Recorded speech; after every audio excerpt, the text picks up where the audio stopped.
प्रातः काल की इस दिव्य वेला में जब सूर्य की पहली किरणें धरती को स्पर्श करती हैं, हमारा मन शांति और भक्ति से भर जाता है। ब्रह्म मुहूर्त का यह समय ध्यान और साधना के लिए सर्वश्रेष्ठ माना गया है।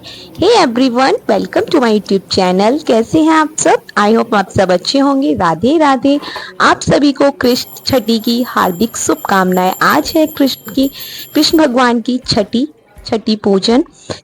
अब इस शांति और भक्ति को हम ले चलते हैं हमारे रसोई घर में, जहां आज हम भगवान के चरणों में अर्पित करेंगे 56 भोग, जिसमें से हर व्यंजन में छुपी है हमारी निष्ठा और प्रेम।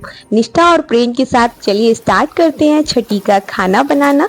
तो आज हम छठी पूजन के लिए जो 56 भोग की तैयारी कर रहे हैं, उसमें सबसे ज़रूरी है कान्हा जी के लिए उनकी फेवरेट कढ़ी। तो कढ़ी हमने बनाकर तैयार कर ली है। उसके बाद मैंने बनाए हैं मालपुए, जो मैं डाल रही हूँ बनाने के लिए कढ़ाई में। उसके पहले मैंने यहाँ जो गुलगुले हैं वो भी बनाकर तैयार कर लिए, पूड़ी, कचौड़ी और पिटौआ, मीठी पूड़ी भी बोलते हैं जिसे। और अब हमने यहाँ मालपुआ को सेक कर तैयार कर लिया है। आप देख सकते हैं एकदम परफेक्ट बना है। 56 भोग सोचकर तो लगता है बहुत ज़्यादा टाइम लगेगा बनाने में, लेकिन आप यकीन मानिए जब आप स्टार्ट करेंगे ना, तो आप 56 से भी ज़्यादा चीज़ें अवेलेबल हो जाएंगी। बना सकते हैं आप ज़्यादा से ज़्यादा चीज़ें। और मुझे भी लग रहा था जब मैं स्टार्ट कर रही थी कि पता नहीं हो पाएगा या नहीं, बट जब कुछ भी सच्चे मन से करने की कोशिश करो तो भगवान जरूरी साथ देते हैं। और मेरी तो 56 से ज़्यादा चीज़ें बनकर तैयार हो गई थी, बट भोग तो 56 का ही लगाना था। तो इस तरीके से मैंने यहाँ खीर बनाई। 2 तरीके की मैंने खीर बनाई। एक जो चावल की खीर बनती है वो एक बनाई है मैंने, मखाने की, पंचामृत, पंजीरी, ये तो सबसे ज़्यादा ज़रूरी होता है, और माखन मिश्री। जो चीज़ें भगवान कृष्ण की, कान्हा जी की फेवरेट हैं, वो तो सारी बनाकर तैयार कर ली है। अब चलिए लगा लेते हैं 56 भोग की थाली, जिसे लगाने में काफ़ी टाइम जाने वाला है। मतलब जितना समय आपको ये सब बनाने में, तैयारी करने में लगा है, उतना ही जो 56 भोग की थाली है वो भी लगाने में लग जाएगा। और इस तरीके से मैं यहाँ थाली लगा रही हूँ। अभी मैंने काउंट नहीं की है, जो जो चीज़ें मैंने बना ली है बस मैं प्लेट में लगाती जा रही हूँ, उसके बाद ही काउंट करूँगी। और यहाँ मैं अचार भी रख रही हूँ, क्योंकि 56 भोग है तो 56 भोग में सारी चीज़ें ही जाएंगी कान्हा जी के लिए। और यहाँ मैंने जो खाना की थाली थी वो लगा ली है। उसके बाद यहाँ मैंने दोनों तरीके की खीर, पंचामृत और पंजीरी भी लगा ली है। मैंने कोई बहुत ज़्यादा टफ रेसिपी नहीं बनाई है, बहुत ही सिंपल सी रेसिपी बनाई है, जिससे आप भी 56 भोग की तैयारी करने में आसानी रहे। अब यहाँ मैंने माखन मिश्री भी थाली में ऐड कर दिया है। और अगर आप 56 भोग लगा रहे हैं तो इस तरीके से आप ये छोटी सी बाउल ले लीजिए, जिसे दोना भी बोलते हैं। इस तरीके से आप इसमें सब 56 भोग लगा कर रखेंगे तो आपका दिखने में भी अच्छा लगेगा, साथ ही में आपको बहुत आसानी रहेगी भोग लगाने में कान्हा जी का।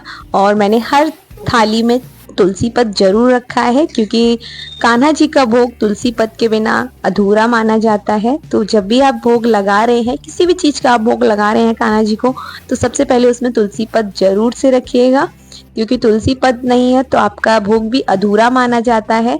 इस तरीके से अब मैंने यहाँ मिठाइयाँ लगाना स्टार्ट कर दिया है। सबसे ज़्यादा क्वांटिटी मिठाई की ही है, और आप यहाँ अपने हिसाब से मिठाइयाँ मार्केट से भी मंगा सकते हैं। मैंने कुछ तो घर पर ही बनाई हैं और कुछ थोड़ा सा मार्केट से भी मंगाई हैं। यहाँ मैंने ड्राई फ्रूट्स भी रखे हैं, पापड़ भी रखा है। आप मेरे वीडियो से काफ़ी ऑप्शन आपको मिल जाएंगे 56 भोग के लिए। मैंने तो 56 भोग में बहुत ही सिंपल सी चीज़ें बनाई हैं, तो आप भी ये आसानी से बना सकते हैं। तो हमारी 56 भोग की तैयारी पूरी हो चुकी है। मैंने सारी तैयारियां कर ली हैं, मतलब 56 भोग जो है हमारा लगाकर मैंने तैयार कर लिया है। जो लोग जन्माष्टमी मनाते हैं, कृष्ण जन्माष्टमी, वो लोग छठी भी मनाते हैं, और मनानी भी चाहिए। आखिर हमारे कान्हा जी की छठी है तो मनाना बनता ही है। तो इस तरीके से हमने यहाँ 56 भोग की तैयारी की और कान्हा जी की छठी सेलिब्रेट की।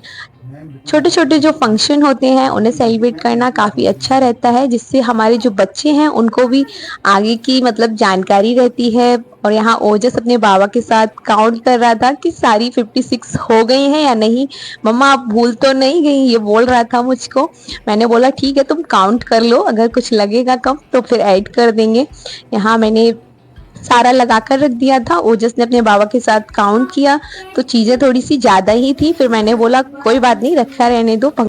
कान्हा जी के लिए सोचकर बनाया था और मंगाया था तो उनको भोग तो लगाना ही है। उसके बाद हमने कान्हा जी को नए वस्त्र पहनाए और छठी पर कान्हा जी को काजल भी लगाया जाता है। तो इस तरीके से मैंने पहले काजल बनाया और उनकी आंखों में काजल भी लगाया। उसके बाद आरती की और उसके बाद हमने लगाया 56 भोग का भोग कान्हा को। आई होप आपको मेरी वीडियो पसंद आई होगी। वीडियो को लाइक कीजिए, कमेंट कीजिए, शेयर कीजिए। मिलते हैं अगली रेसिपी।